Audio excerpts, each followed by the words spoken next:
만나면 좋은 친구 MBC. 안녕하세요. 반갑습니다. 목서윤입니다. 소리로 소통이 어려운 농인들은 이렇게 수어를 사용합니다. 수어가 아닌 수화가 좀 더 익숙하신 분들도 계실 것 같은데요. 단순한 몸짓 제스처가 아닌 얼굴 표정, 어깨 근육 곳곳이 함께 쓰이는 한국어, 영어와 같은 독립된 언어입니다. 소리로 통할 순 없더라도 이처럼 보이는 언어, 수어는 세상 가장 따뜻한 언어이지 않을까 싶은데요. 오늘 반갑습니다에서는 38년을 수어 통역 활동을 하면서 많은 이들에게 따뜻한 손길을 내밀어주고 있는 최연숙 수어 통역사를 만나봅니다. 네, 안녕하세요. 안녕하세요. 반갑습니다. 네, 앞서 제가 짧게나마 수어로 좀 인사를 드려봤는데요. 이게 안 하다가 하려니까 좀 어색하더라고요. 맞게 했나요? 잘하셨어요. 안녕하세요도 정확히 하셨고 반갑습니다도 얼굴 표정까지 넣으셔가지고 네. 아주 잘하셨습니다. 아, 그런가요? 네. 다행입니다. 이렇게 수어를 38년을 해오셨습니다. 사실 그동안 저는 이제 뉴스를 오래 진행하면서 선생님 자주 뵀었는데 이렇게 오래되신 줄은 몰랐거든요. 오래 수어 통역을 하시다 보니까 그냥 말씀하실 때도 이제 손을 같이 사용하시는 게 더 익숙하지 않을까 싶은데 어떠신가요? 네, 맞아요. 이렇게 손이 자꾸 올라와서 네. 오늘은 손을 꼭 붙잡고 일단 이야기로 한번 진행을 해보려고 하는데 이렇게 올라오더라도 이해를 해주시기 바랍니다. 그럼요. 네. 네. 그럼 먼저 본격적으로 통역사님이 어떻게 수어의 길을 걷게 되셨는지 한번 이야기 나눠보겠습니다. 40여 년 전이면 지금과는 분위기가 많이 달랐을 때인데 어떻게 수어의 길을 접하게 되신 건가요? 저 같은 경우는 수어를 배워야겠다 이런 건 아니고요. 가족 중에 농인이 있어서 네. 자연스럽게 사용을 했었고요. 그때는 뭐 교육이라는 것이 수어 교육을 전주에서 하는 데가 없어서 저 이제 들어가가지고 이분들과 같이 교회에서 옹기종기 모여가지고 단어들 배우고 이러다가 시간 있을 때 제대로 배워봐야겠다 해서 서울까지 다니면서 수어를 배우기도 했습니다. 그러셨군요. 이제 가족을 위해서 하신 필연적인 선택인데요. 지금이야 방송이나 아니면 어떤 공식 석상에서 장애인을 위한 수어 통역이 제공되고 있기는 하지만 예전에는 그러지 않았을 거란 말이에요. 그때의 네. 사회적인 분위기는 어땠나요? 그때는 참 통역을 한다고 하면 수고한다, 네. 애쓴다 이렇게 표현을 했지 사회적 분위기 이런 거는 없었던 것 같아요. 그리고 제가 가족을 위해서가 아니라 네. 가족에게 제가 너무 많이 못된 짓을 해서 그거에 대한 보답을 하기 위한 빚 갚는 마음으로 시작을 한 거예요. 가족을 위해서 한 건 절대 아니고요. 제가 너무 그 농인 가족을 미워했었던 적이 있었거든요. 그러니까 왜냐하면 그때 저는 사춘기였었고 가족 그 장애가 굉장히 부끄러웠었을 때 그 마음을 빚 갚는 마음으로 이렇게 그냥 하고 있고 할 줄 아는 게 이거 외에는 없더라고요. 그러면 혹시 그 얘기를 좀 해봐도 될까 싶네요. 언제쯤 이 장애를 갖고 있다는 건 부끄러운 게 아니고 우리가 나서서 함께 보듬어줘야 하는 것이 당연하다는 생각을 하게 되신 걸까요? 그러니까 처음에는 그 가족의 장애가 저만 그렇다라고 생각을 했었죠. 그래서 그게 너무 부끄러웠었는데 사회에 나와서 농인들을 만나보니 너무 많은 거예요. 말 못하시는 분들이. 그런데 이분들의 입과 귀가 되어주는 사람이 없더라고요. 그래서 제가 한번 그 일을 해보면 어떨까 해서 시작을 한 게 84년도부터인 것 같아요. 아, 그래요. 네. 사실 그냥 일상에서 우리가 안타깝게도 장애를 가지신 분이나 뭐 농인들을 만날 기회가 별로 없습니다. 왜냐하면 그 사회에서 왕성히 활동하고 있지 않으니까요. 그런데 선생님은 어떻게 그분들을 만나게 되셨을까요? 그러니까 이제 가족이 있어서 예전에는 동생이 같이 길을 걸을 때 수화를 물어봐요. 그러니까 주먹 구구시고 수화했죠. 뭐 제대로 배운 수화는 아니었는데 물어보면 제가 아는 사람이 이렇게 오는 거예요. 그러면 이 동생하고 얘기하고 있다는 것이 부끄러워서 이렇게 밀어냈던 게 있었거든요. 그러니까 그때는 가족의 장애는 굉장히 많이 부끄러웠던 것 같아요. 지금은 이렇게 진행자님이 물어보시기도 전에 제가 먼저 가족 중에 있다 이렇게 얘기를 하는데 그때 그때 당시에는 많이 사회적으로도 장애인에 대한 것이 이렇게 드러내놓지 않았었던 때라 부끄러웠었다. 이렇게 한마디로 말씀을 드릴 수 있습니다. 네, 맞습니다. 안타깝게도 뭐 지금도 사회적인 분위기가 훨씬 더 나아가야 할 길이 많은데요. 2016년 2월 3일에 수어 언어가 이제 제정이 됐습니다. 그게 이제 비교적 그렇게 오래전 일이 아닌데요. 그러면 그 전에는 말씀하신 것처럼 뭐 수어를 공식적으로 가르치는 뭐 어떤 전문 교육 프로그램이라든지 이런 게 없었을 것 같거든요. 교육은 계속 있었어요. 수어는 이제 언어법이라고 공식 수어도 언어다. 국어와 동등하다라고 네. 수어 언어법이 제정이 된 게 2016년이었고 네. 그 전에도 교육들은 있었습니다. 수어 교육을 해서 농인들이 불편함 없이 생활해야 되겠다. 이래서 교육은 곳곳에서 전국 곳곳에서 있었습니다. 그 교육을 직접 하시죠? 네, 하고 있죠. 왜냐하면 통역하는 서비스를 해줘야 되는 농인들은 굉장히 많은데 통역사 수가 한정적인 거예요. 네. 그러다 보니 농인들이 어디를 갈 때 통역사가 따로 대동을 해야 되는 입장이 어려움이 많다 보니까 곳곳에 수어를 조금이라도 사용할 수 있는 사람들이 있으면 농인이 혼자 가서 일을 볼 수도 있고 그러기 위해서는 수어 교육이 정말 필요하구나. 그래서 수어 교육을 초급반, 중급반 계속 하고 있죠. 네. 그럼 38년 전에는 그런 프로그램이 없었는데 이제 그런 것을 가르치는 입장이 되기까지 어떻게 수어를 익히셨을까요? 그러니까 제가 가족 중에 있어서 수어를 사용을 했지 이건 표준 수어가 아니었던 거예요. 그래서 서울에서 이제 전주에서도 뭐 가르치는 곳이 없었기 때문에 토요일 날 주말을 이용해서 서울까지 다니면서 뭐 매주 갔던 건 아니고요. 네. 한 달에 2번, 많게는 3번 아니면 한 달에 한 번씩 올라가서 서울에 가서 수어를 배워와서 그 수어를 가지고 학생들한테 가르쳤죠. 학생들도 가르쳤고 일반인들 대상으로도 가르쳤고. 전주에서도 수어를 배우고 싶어 하는 분들이 있나요? 많습니다. 이게 이제 코로나 이후에 수어에 대한 관심들이 굉장히 많아져서 지금은 아주 최고의 폭발적인 인기를 예, 그렇게 배우려는 학생들도 많고 일반인들도 많습니다. 저희가 주간반, 뭐 야간반 계속 운영을 하고 있거든요. 네.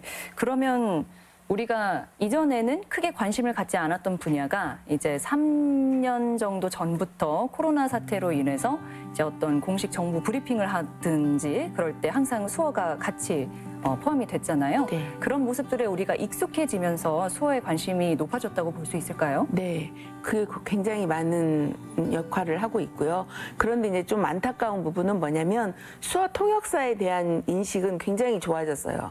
그런데 이 수어를 농인들의 언어인 수어를 사용하는 우리 농인들에 대한 이미지는 아직도 여전히 힘들고 어렵고 그런 입장입니다. 아, 그래요? 그러면 수어를 배우긴 하지만 정작 그 수어가 필요한 이유인 농인들에 대한 관심은 그에 비해서 좀 부족하다. 이게 맞을까요? 네. 왜냐하면 농인들은 어쨌든 소통을 하려면 수어를 사용을 해야 되고, 근데 이 수어라는 게 뭐 단실 안에 배워지는 게 아니기 때문에 꾸준히 한 2, 3년 정도는 하셔야 의사소통이 가능한데 처음에는 정말 뜨거운 마음으로 뭔가를 해봐야지 하고 오셨다가 힘드니까 이렇게 중간에 그만두시는 경우도 많고 농인들하고 대화를 직접 해보려면 아무래도 좀 망설여지는 부분들이 있나 봐요. 그러다 보니까 이렇게 끊어지는 부분이 있어서 좀 안타까울 때가 많습니다. 네. 사실 이게 말 그대로 정말 언어 하나를 익히는 거잖아요. 네. 네. 아까 2, 3년이라고 말씀하셨는데 정말 긴 시간이 필요한가 보네요. 그렇죠. 이게 자격증도 취득하고 하려면 2, 3년도 어렵고요. 네. 이제 가장 중요한 건 뭐 농인들하고 같이 밀접하게 생활을 하다 보면 더 빨리 배울 수 있는데 네. 그런 상황이 안 되거든요. 맞습니다. 사실 그냥 TV로 그동안 수어 통역사들을 바라봤던 사람들은 수어 통역을 하면 뭐 방송이나 뭐 TV 프로그램이나 이런 것들을 통역하면 되는구나라고 생각할 수 있겠지만 사실 이게 가장 일상생활에서 필요한 분들은 농인들이잖아요. 그렇죠. 네, 그분들과 그분들을 위해서 통역을 하는 일도 굉장히 많으신 거죠. 그게 주죠. 네. 저희가 뭐 행사 통역이나 이런 것보다는 농인들이 아파서 병원에 갈 때 통역을 네. 하는 부분부터 뭐 요람에서 무덤까지 저희는 그렇게 얘기를 합니다. 아이를 낳을 때 네. 저는 그 분만실에도 같이 들어가기도 했고요. 그다음에 돌아가셔서 염을 할 때도 옆에서 통역을 하기도 했고요. 네. 그러니까 농인들이 옆에 있다면 무조건 통역사가 같이 해야 된다. 그래야 이분들도 소통에 어려움이 없을 거다. 네. 이런 마음으로 하는 거죠. 사실 말씀하신 부분이 맞긴 한데 농인들과 매번 옆에서 동행을 하지는 않을 것 같은데 어떤가요? 저희가 밤에 10시까지도 근무를 하면서 가능하면 농인들이 원하는 부분은 통역을 해드리려고 해요. 아, 내가 낳은 자식과 소통이 안 돼서 통역사를 불러야 되는 이런 현실인 거죠. 그러면 그 시간 내에는 뭐 필요로 하는 분들이 있으면 언제든 어디든 함께 하실 수 있는 건가요? 그렇죠. 필요한 시간 외에도 네. 밤에 잠을 자다가도 예. 혹시라도 무슨 일이 있거나 사건이 있거나 그러면 나와야죠. 당연히. 예. 네, 무려 38년 동안 수어 통역을 하시면서 정말 많은 일을 겪으셨을 것 같은데요. 그중에 좀 기억에 남는 에피소드 몇 가지만 소개를 해주시면 좋겠습니다. 네. 제가 뭐 잘하는 것도 아니고 그럼에도 불구하고 수어를 가르쳤던 제자가 결혼을 할 때 주례를 서달라고 해서 주례를 사실은 몇 번 섰습니다. 네. 섰는데 주례는 설 일이 아니더라고요. 왜냐면 집에 와서 저희 남편이 물어보는 거예요. 아, 그래? 주례 섰을 때는 그렇게 말 안 했을 것 같은데? 이러면서 저보고 언행일치가 안 된다고 해서 이제 웃고도 말았는데 네. 그렇게 그런 일도 있었고 농인이 아이를 분만하러 분만실을 들어갔는데 힘을 줘야 되는 부분이 있거든요. 네. 그런데 여기 힘을 주다가 아이가 나오다가 네. 멈춘 거예요. 네네. 그래서 뭐 어려운 상황은 아니었는데 힘을 같이 줘야 된다고 해서 제가 지금 같으면 네.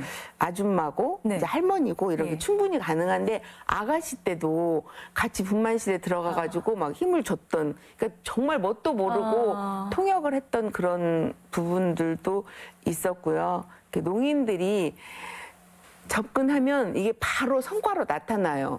아파서 병원을 가면 그게 이제 나와가지고 오거나 또 자녀와 대화가 안 돼가지고 통역을 했을 때도 바로 이게 성과물로 나타나니까 모든 매사가 다 농인들과 함께 하는 것들이 기쁨이고 행복이고 그야말로 농인들의 정말 입과 귀가 매번 되어주고 계시는 분들인데요. 이번에 보니까 지금은 좀 자리를 잡은 것 같은데 처음에 이제 코로나가 막 발병하고 분위기가 심각했을 때 모두가 마스크를 착용했잖아요. 네. 근데 이 수어라는 것은 뭐 손짓뿐만이 아니라 뭐 입술, 표정이 굉장히 중요하기 때문에 마스크로 가려버리면 소통하는데 분명히 어려움이 따랐을 수밖에 없단 말이죠. 코로나 초기에 어려움이 있으셨을 것 같습니다. 네, 브리핑 통역을 할 때 모든 사람이 전부 다 마스크를 네. 쓰고 하는데 저희는 마스크를 벗었어요. 네. 그래서 사람들이 쓰라고 위험하니 쓰라고 하는데 저희들의 표정만을 바라보는 농인들이 있어서 네. 저희 그럼에도 불구하고 주사도 맞고 네. 하면서 저희는 마스크를 안 쓰고 했었죠. 그러니까 다 이상한 시선으로 봤었어요. 마스크를 써도 되지. 손으로 표현을 하는데 왜 얼굴이. 그런데 수어는 표정이 저는 이제 학생들 가르칠 때도 표정이 80%는 차지한다. 그래서 이런 이야기를 많이 하거든요. 그러다 보니까 저희는 이제 마스크를 벗고 지금까지도 네. 하고 있습니다. 네, 지금이야 뭐 사람들도 이해를 하는 부분이고요. 그런데 잘 모르시는 분들을 위해 표정이 왜 그렇게까지 중요한 건가요? 그러니까 예를 들면 이게 아프다예요. 이 수어가 아프다라는 수어인데 표정으로 아프다라는 표정을 가진 농인분들은 이 수어를 보는 것보다 얼굴과 같이 보는 그래서 저희 표정을 아주 중요시 여깁니다. 그럼 실질적으로 만약에 뭐 수어 통역을 하는데 화면이 그 사람의 손만 비추고 있다면 그걸 이해하기 어려워하는 농인들이 많겠네요. 많죠. 표정이랑 같이 함께 보는 거예요. 이게 이제 어떤 때 어려움이 있냐면 사실 브리핑 같은 것도 마찬가지고 통역사가 이렇게 발화자 옆에 서서 통역을 해요. 그러면 카메라 분들이 통역사를 가리거든요. 아, 그렇죠. 예. 그럴 때도 있는데 저는 이렇게 빗기시라고 얘기를 하는데 네. 그렇지 않고 그냥 통역만을 하고 있는 경우가 있어요. 그리고 발화자만을 비추고 통역사를 가려버리거나 아예 안 나오게 하거나 네. 그래서 예전에는 브리핑을 다시 녹화를 다시 떴던 적도 있었습니다. 네, 그런 시행착오가 있었나 보네요. 네, 네, 네. 사실 이렇게 매번 검은색 옷을 입으시는 것도 이제 얼굴과 또 손이 부각되기 위해서인 거죠? 네, 손이 잘 보이게 하기 위해서 이게 통역복이죠. 네. 알겠습니다. 그럼 이번에는 우리 지역의 이제 수화 현황에 대해서 한번 이야기를 나눠보면 좋을 것 같은데요. 이 수어를 배우는 분들에 대해서는 앞서 말씀을 좀 해주셨고, 수어를 사용하는 분들, 수어가 필요한 분들은 우리 지역에 어느 정도나 있을까요? 저희가 이제 통계적으로 보면 한 15,000명 정도의 전라북도 내에 15,000명 정도의 청각 언어 장애인들이 있다고 해요. 그런데 저희 회원으로 가입하고 저희들이 서비스를 하는 경우는 1년에 12,000명. 그러니까 건수로 그렇게 12,000명을 서비스를 하는 거고 네. 정회원으로 등록하신 분들은 한 3,000명 정도 돼 있습니다. 제가 근무하는 전주만 해도 680명의 회원을 저희가 관리를 하고 있거든요. 그러면 사실상 우리 사회 내에서 이런 통역 서비스를 받지 못하는 농인들도 많겠네요. 사실은 이제 통역 서비스도 좀 제가 중점적으로 꼭 하고 싶은 게 뭐냐면 회원으로 가입을 하고 이제 이런 분들 똑같이 평등하게 통역을 해드려야 되는데 네. 의뢰를 먼저 해오거나 계속 해달라고 하는 농인들에 대해서는 배제할 수가 없으니 통역을 의뢰하지 않는 쪽보다는 매번 서비스를 받는 분들이 계속 서비스를 받는 경우가 많다는 거죠. 네. 그런 부분이 좀 아쉽기는 하실 것 같은데 사실 이 저변 내에 있지 않은 그 외에 계신 분들을 이렇게 끌어들이는데 또 어려움이 있을 것 같아요. 네, 이제 저희 같은 경우는 나이가 들면 중도에 이제 노화로 인해서 귀가 안 들리시는 분들까지도 네. 사실은 청각 언어 장애인이시잖아요. 근데 저희는 수화가 가능한 이 농인들 대상으로 먼저 서비스를 해드리고 있는 입장이고 그렇다고 이분들은 기관이 따로 있는 게 아니기 때문에 찾아오셔서 우리도 청각장애가 있는데 왜 우리에게는 서비스를 안 해주느냐 이런 얘기를 하시는 분들도 굉장히 많죠. 그럴 것 같습니다. 네. 네. 이렇게 수어에 대한 관심이 그래도 보편적으로나마 좀 높아지고 있다는 건 그만큼 결과적으로는 그 청각 장애인들에 대한 관심도 높아질 거라고 생각이 되는데요. 코로나 이전과 비교했을 때 현재는 얼마나 많은 사람들이 배우고 있나요? 이 수어라는 게 단시일에 배워지는 건 절대 아니에요. 네. 그리고 농인들에 대한 관심이 있으면 이렇게 오랫동안 하시는데 저희가 기초 과정으로 3개월의 초급 과정을 해요. 네. 그다음에 또 3개월의 중급 과정을 하고 그러면 6개월이 되잖아요. 6개월이 된다고 해서 농인들하고 만나줄 수 있는 건 아니고 그다음에 회화반도 해야 되고 이렇게 문장 형식으로 이어지는 것도 있고 저희가 보통 한 기수당 20명 정도씩 오셔가지고 배우는데요. 주간에도 20명, 야간에도 20명 해서 계속 끊임없이 그 과정이 돌아가고 있습니다. 그렇군요. 네, 일주일에 2번씩. 네, 그 수강생들 중에서는 정말 끝까지 길을 밟는 사람들도 있을 테고요. 네, 그렇게 해서 이제 같이 동료가 되는 경우도 있고요. 근데 이게 정말 쉽지는 않아요. 언어기 때문에 농인들을 사랑하는 마음이 있으면 가능하니 많은 분들이 더 관심 가져주시기를 바랄 뿐이죠. 네. 그런데 보니까 수어 강의를 할 때 수어뿐만이 아니고 국어도 함께 교육한다는 건 무슨 이야기일까요? 그러니까 요즘 젊은 농인들 같은 경우는 문장력이 아주 좋으세요. 그래서 저희들하고 카톡이나 문자로 대화할 때는 전혀 어려움이 없는데 나이 드신 경우 같은 경우는 아직도 이렇게 이해를 못 하시는 한글을 이해를 못 하시는 분들도 계셔서 저희가 문맹 어르신 분들에게 국어 교육을 가르치듯이 그렇게 같이 국어와 수어를 같이 병행해서 농인분들에게는 교육을 그렇게 하고 있습니다. 그렇군요. 센터에서 이제 수어를 배우길 희망하는 그냥 비장애인 분들도 만나시겠지만 농인분들도 프로그램을 통해서 무언가를 배우고 할 것 같은데요. 어떤 것들이 있나요? 저희가 이제 가장 중요한 건 통역 서비스지만 농인들 대상으로 하는 만들기 프로그램도 있고, 얼마 전에는 저희가 이제 수업 문화제 때 농인이 본인들의 이야기를 책으로 만들어내는 이런 일도 해봤거든요. 그런데 저희는 굉장히 적극적일 줄 알았는데 통역사가 개입이 되더라도 이렇게 본인의 이야기를, 모든 이야기들을 수어로 표현을 해서 그 통역사가 그걸 글로 적었거든요. 네. 이러다 보니까 문장 능력 부분에 대해서도 좀 어려움을 느끼고, 그래서 저희가 농인들을 대상으로 하는 야외 뭐 여행을 간다거나 그래서 본인들에게 이렇게 장애를 극복할 수 있는 그런 기회도 많이 드리고요.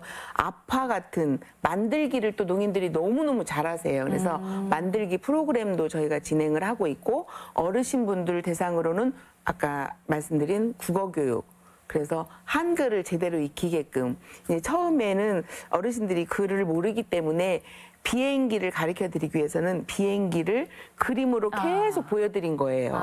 시간이 오래 걸리더라도 그런 교육들이 굉장히 많이 필요하고요. 인권교육이라고 해서 요즘 많이 나오잖아요. 근데 네. 저희 농인들이 인권에 대해서는 또 사각지역에 있는 부분이 있어서 인권교육도 저희가 중점적으로 하고 그렇습니다. 네.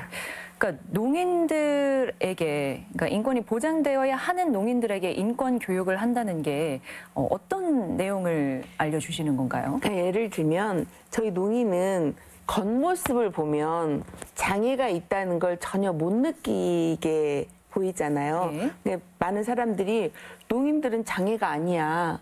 그런데 제가 이 일을 오랫동안 하다 보니까 사실은 소통이 제일 안 되는 부분이 농인인 거예요. 예를 들면 통역사가 옆에 같이 가요. 그렇다고 그런 통역사가 있는 건 아니지만 병원을 아파서 같이 갔어요. 그냥 의사 선생님이 물어보시는 겁니다. 어디가 아파서 오셨어요? 그랬을 때 농인이 이쪽 팔이 아프다고 했어요. 네. 그냥 물론 의사 선생님이 딱 보고 이쪽 팔이 아프구나 하는데 통역사가 이쪽 팔이 아프다고 하면 네.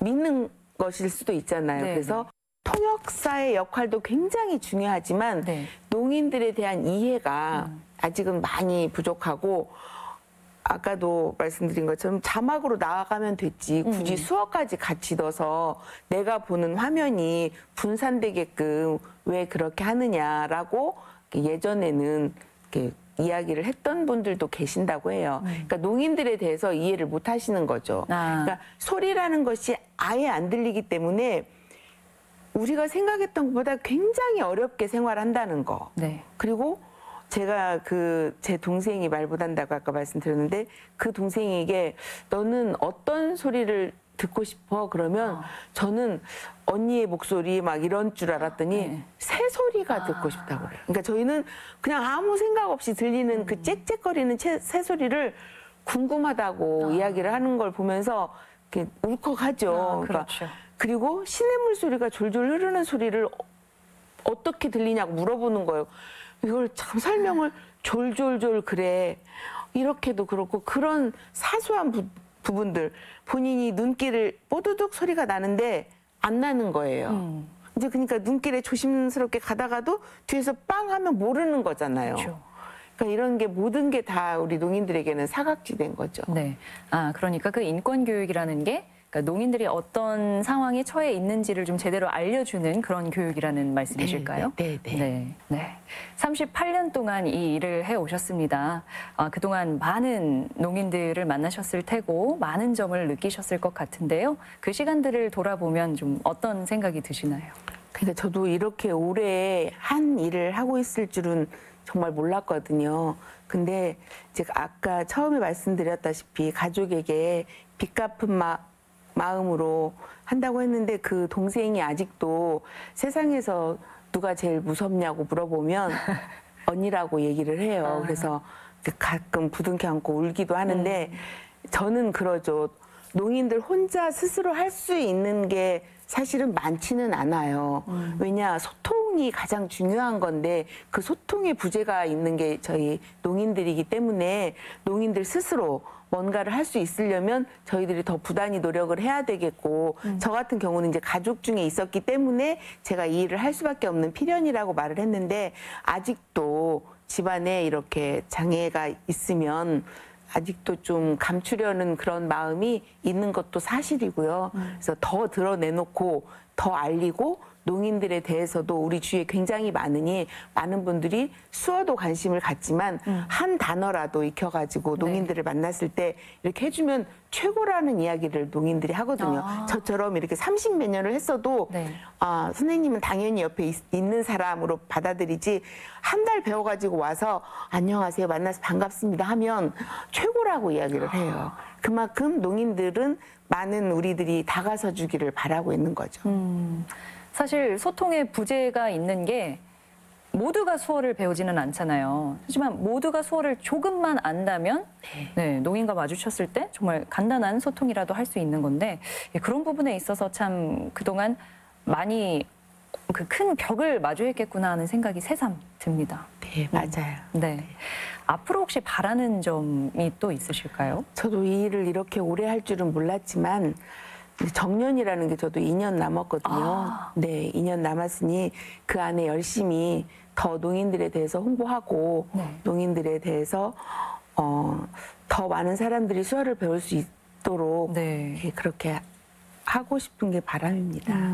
그러세요. 정년이 2년밖에 남지 않으셨군요. 네, 많은 것들을 좀 전수해 주셔야 할 것 같네요. 네. 아, 그러면 지난 그 오랜 세월 동안 가장 뿌듯했던 적은 언제실까요? 참 많은 일을 했던 것 같아요. 많은 분들이 도와주셔서 가능했던 건데 수어 지원 조례가 전국에서 전라북도가 제일 먼저 만들어지기도 했고요. 또 지금은 고인이 되셨지만 아프셨던 신부전증을 앓으셨던 분의 신장 이식 수술을 하려고 저희 봉사자들이 함께 했었던 것도 있었고요. 농인의 자녀들 유치원을 했던 부분도 있었고요. 그러니까 농인의 자녀들이 일반 유치원에 가면 되지 이런 생각을 했었는데 저희 늘봄 새마을 유아원이라는 곳이 있었는데 거기서는 부모님과 대화를 하기 위해서 가족들에게 수어를 가르쳤던 거죠. 뭐 이런 것들 저런 것들이 참 많았고 어쨌든 지금의 수어통역센터가 전국에 지금 200여 곳이 넘는데 전라북도가 제일 먼저 시작을 했다는 거 그것도 굉장히 자긍심을 갖고 있습니다. 그런데 이제 저희가 87년도에 수어통역센터를 세웠는데 제주도도 87년도에 했다고 해서 우리가 먼저다, 니네가 먼저다, 아니다 막 이렇게 이야기를 하고 있는데 저희가 먼저인 게 맞습니다. 그렇군요. 네. 혹시 이 전라북도에 가장 먼저 수어통역센터가 생기는데 역할을 하신 거죠? 네. 그렇다고 볼 수 있지요. 네. 좀 구체적으로 어떤 역할을 하신 걸까요? 왜냐하면 이 수어통역센터가 있기 전에는 저희 직원들이 뭐 간사로 해서 뭐 정부의 인건비를 제대로 받았던 것은 아니었기에 수어통역센터가 생기면 통역사들의 인건비는 정부에서 나올 수 있겠구나 해서 시작해서 87년도에 7월 달부터 저희가 인건비를 받았던 기억이 있습니다. 그렇군요. 네. 보니까 한국 수어 언어 조례를 제정하는데도 역시 역할을 하신 거죠? 이제 지금 도의장이신 국주영은 도의장님이 전국 최초로 발의를 하셨어요. 그 뒤에 뭐 선한희 의원, 이미선 의원, 배영원 의원, 많은 의원들이 해주셨는데 그때 이제 수어 언어 지원 조례를 같이 국주영은 의장님이 굉장히 앞서 가셔가지고 시작을 해보자 해가지고 했었죠. 네. 아, 그러면 그게 제정되기까지 우리 지역사회에서의 노력이 굉장히 많았던 거네요. 그 의장님 의도가 확고했었고 그 농인들에 대한 관심이 지금도 여전하시답니다. 네. 자, 농인들은 물론이고요. 소외된 우리 이웃들에게 혹시 전하고 싶은 메시지가 있으실까요? 우리의 이웃이잖아요. 가까이 살고 있는 이웃. 그러니까 뭐 도와준다 이런 뜻이 아니라 우리 주위에 같이 살고 있는 이웃이기 때문에 관심을 가져주시고 우리를 뭐 도와줘야 되는 상대 이건 절대 아니라는 거죠. 똑같은 한 인격체로 바라봐주는 그게 굉장히 필요한 자세인 것 같습니다. 네. 자, 우리 연말 연시를 맞아서 끝으로 좀 따뜻한 수어 하나 함께 배워보면 어떨까 싶은데요. 좀 부탁드리겠습니다. 양손을 다 펴셔서 오른손으로 왼손의 등에다 이렇게 고개를 숙이면서 하시면 감사합니다예요. 감사합니다. 감사합니다. 이거 꼭 하셔야 돼요. 감사합니다. 그리고 오른손으로 이렇게 턱을 이렇게 쓰다듬으면 행복하다예요. 행복하다. 행복하다. 그리고 아까 안녕하세요. 반갑습니다 하셨잖아요. 그것처럼 똑같이 이건 안녕히 계세요예요. 그리고 왼손 주먹을 한번 줘보세요. 네. 오른손을 펴서 돌리시면 사랑한다. 사랑한다. 사랑한다. 네. 이게 근데 표정이 너무 좋으셔서 수어를 배우시면 참 좋을 것 그럴까요? 같습니다. 사랑한다예요. 네, 사랑한다. 이게 행복하다, 네. 감사하다. 감사하다. 아니 감사하다 이렇게 하시면 돼요. 네, 이게 몸에 익으려면 정말 많은 노력이 필요하겠구나 하는 생각이 드네요. 아침에 이제 뉴스를 하러 오실 때 네. 만나셨을 때 네. 감사합니다. 감사합니다. 안녕하세요 이렇게 꼭 안녕하세요. 네, 그렇게만 해주시더라도 네. 저희 큰 관심입니다. 네, 알겠습니다. 제가 꼭 다음부터는 하도록 노력하겠습니다. 저도 힘 닿는 데까지 정년이 끝나더라도 정년을 하더라도 네. 이렇게 지역사회에서 꼭 필요한 활동가로 열심히 수어 전달에 노력하겠습니다. 네, 고맙습니다. 자, 요즘 날이 많이 춥습니다. 날이 이렇게 춥지만 우리가 소외된 이웃에 이렇게 눈과 귀가 되어주는 소중한 언어이죠. 수어를 좀 관심을 갖는 것만으로도 주위가 조금은 추위가 누그러들지 않을까 하는 생각이 들었습니다. 자, 더불어 살아가는 세상에 대해서 생각해 볼 수 있던 만남. 오늘은 여기까지 해야 할 것 같습니다. 예, 최현숙 통역사님, 오늘 말씀 고맙습니다. 감사합니다.